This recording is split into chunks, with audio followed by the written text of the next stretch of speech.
So first of all, the big question is what happened that night. That's a big question that everybody has on their minds. Well, it was late at night. They've been yelling, they were still yelling, and we couldn't sleep. Okay. And I have to work the next day. My daughter has to work the next day. Okay. All right. So I went over there and knocked on the door. Adam came to the door, and I, told him that they were real loud and yelling. And I said, we can't sleep. And my daughter and I both have to work in the morning. And I asked them if they could keep the noise down.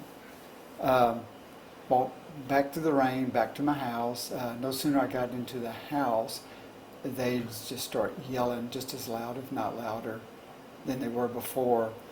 I called the noise police. They came. I guess shortly after they left, Adam was at my front door beating and pounding on my front door. So I opened the door, and as soon as I opened the door, he grabbed me and just started beating the hell out of me. And this happened right in front of your front door. Right out of my front door. And then what happened? I'm going to defer that to Mr. Glass. That's where the police were called. The police showed up and began to conduct their investigation. The reason that the police were called, and obviously the answer to your question, this is clearly a self-defense shooting. That's the way that we're approaching it. I believe that that's the way that the police have approached it, and I believe that that's the way that this case is going to continue. Yeah, Mr. Smith, obviously we saw on your mugshot you had a bunch of, cuts, bruises, all of that. Was that all from Mr. Ladner? I mean, you said he came to your front door and Right. started. Can you just describe kind of, what happened at that point that caused all of the stuff that we saw on your mugshot? It was Christian, I'm going to interrupt just briefly Sure. on that. We don't want to get into the particulars of that just yet, and that's because we don't have all of the discovery back. We don't know where the blood splatter is on Mr. Smith's house. We don't know where it is on Mr. Smith's driveway. And in talking with Mr. Smith, his memory is not the clearest. But when someone attacks you as viciously as Mr. Smith was attacked, where the blows landed, whether he was being choked from behind or the side or in front, those are things that he just doesn't remember. But as we go through the discovery and we look at the police reports, the evidence, the scientific evidence, we think we'll get a much clearer picture of that. Well, let me ask this then. Just given how severe you said it was, was there a real fear that this could be some real serious damage or even death? I mean, you mentioned it was self-defense. Yes. Was there a real fear that this could be a serious attack that you could face some permanent damage and even maybe worse? I was fearing for my life. We think that at least with Mr. Smith's booking photo, that photo itself speaks volumes. The videos don't lie, pictures don't lie. So by they, who's they that were yelling?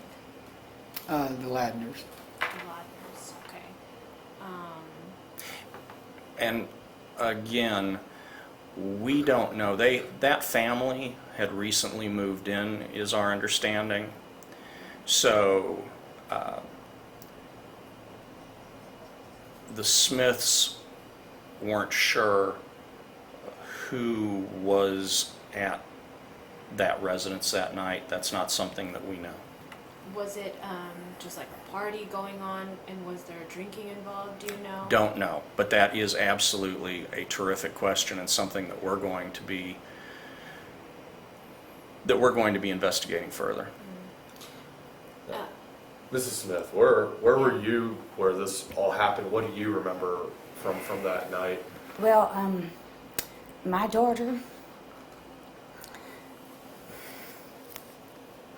and I witnessed a lot that night. Something we'll never, ever, ever, ever forget. Can we just leave that there for the moment? It's okay. You know, this situation's been obviously very, very difficult on everyone, and I think Lori's really working to cope with this whole situation. Kind of off that, I mean, just how's it been the last, I guess, was it been 2 months? Well, how's it been for you the last 2 months, just dealing with this, going through, you know, the court process, and It's been horrific. It's just been bad. It's been rough. How have you just been trying to cope with it, and what are you? I'm just going to defer it to Mr. Glass. What has happened is that it's absolutely a must that Mr. Smith not live in his home. He's living off-site. We are not going to put that information out, fear of his safety, as what we saw this morning in the courthouse. And so we have some concerns about his safety. But the Smiths are not able to live together right now. They have things at their house that pets, memories, property, things that's there in the house, and that's where Mrs. Smith is staying. Mr. Smith is staying at another location so that he's not in that area. I know in the affidavit said, you know, Mr. Ladner, his body was found on the Smith's property. Mhm. Do you believe that, I mean, without going too far into your strategy and all that, do you think that helps your self-defense case, that it was, all of this took place on the Smith's property? Christian, I don't think it takes a huge, doesn't take a lot of strategy to figure out what happened. I think that's pretty apparent. This is a self-defense situation. We believe that it all happened on the Smith's property, at the Smith's door, in the Smith's driveway. This happened on Larry and Lori Smith's property at night. Was there a history of past arguments or past fights that led up to this point? Not really, because these people had just moved in several Yeah. weeks prior. So there was nothing before this that triggered, you know, kind of this explosion, this fight. No. And the noise police, is that like HOA, or was that the actual? Because the police, obviously they came after the fact, but they also were called out once, didn't do anything, I believe, and then came back. So is the noise, my question is the noise police an HOA, or was it? Was it the Cedar actual Park Police? Cedar Park. It was Cedar Park Police. Okay, got it. What would you want the public to know? You know, we've been reporting on this, you know, a couple months ago. We've talked to Mr. Ladner's family, but we haven't heard from you guys. So what would you want people who are watching this report tonight to know? Defer. I don't, you know, just was fearing for my life that night. It's a self-defense case, like Mr. Smith just said. Yeah. He was in fear for his life. When he was coming at you, what were you thinking? I'm not going to make any comments. And Rebecca, that's a fantastic question. The best way to answer that question is to look at the booking photo of Mr. Smith, look at the injuries, and those are things that the district attorney has recently provided to us in the discovery. Pictures don't lie, videos don't lie. Look back at the news releases from a month ago, month and a half ago. We'll look at his photo. We'll look and see the facial injuries that he sustained. And I think you'll be able to tell that Mr. Smith was absolutely 100% thinking he was going to die that night. Now, Mr. Glass, I guess just what's next? I mean, I know today you mentioned there was, I guess, just one step in the whole, pre-trial process. Just kind of what's next for you guys at this point? I liken everything to football. We're on the defense, so we have to wait for the offense to snap the ball until we react to it. Certainly we can tell certain things by the way that the offense is lined up. In this situation, they still have to take this case to the grand jury. In other words, the indictment process has not been completed yet. The grand jury will have the decision to either indict Mr. Smith, in which case we have an entirely different set of plays that we're going to execute out of the playbook. If they don't indict Mr. Smith, then we have other plays that we execute. But it is really up to the Assistant District Attorney, Mr. McWilliams, the District Attorney, Mr. Dick, and the grand jury. And you mentioned, obviously, it doesn't take much strategy to show that this is a self-defense case. Just kind of how confident are you right now moving forward? I mean, what are you willing to say kind of how confident you are? I am fairly confident with this case, with this situation. I mean, you can tell sitting right here, looking at these people, looking at the tears in their eyes, the fear, you can tell what's in their hearts.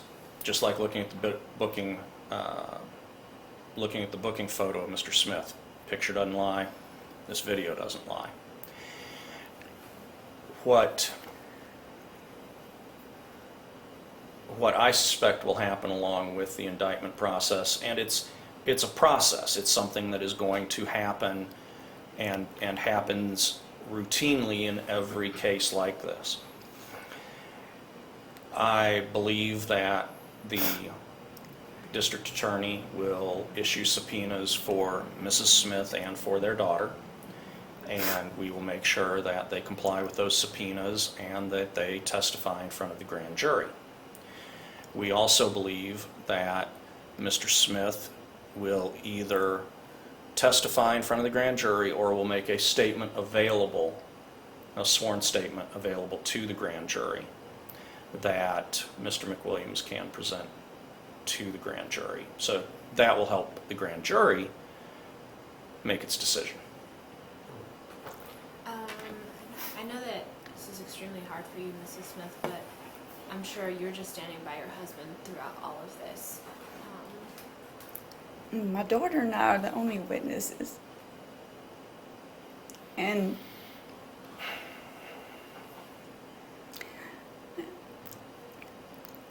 like I said, we